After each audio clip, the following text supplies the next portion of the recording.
শহর থেকে অনেক দূরে ধলেশ্বরী নদীর পাড়ে ছোট্ট একটি গ্রাম, পদ্মপুকুর। সেই গ্রামের শেষ মাথায় একটা পুরনো বটগাছ আছে, যেটাকে গ্রামের মানুষজন বড্ড ভয় পায়। দিনের বেলাতেও ওখান দিয়ে কেউ একা হাঁটে না। গল্পের নায়ক রতন। রতন সাহসী ছেলে, ভূতে তার বিশ্বাস নেই। একদিন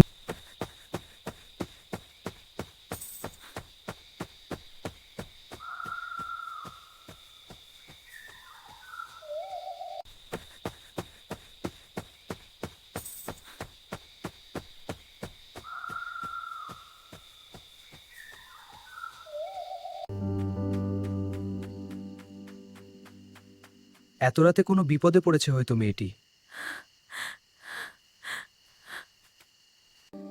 কে কে ওখানে কাঁদছেন?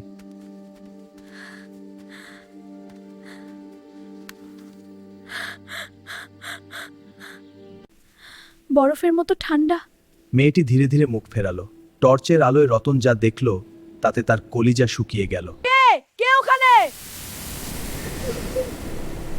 না না, মারা যাবে।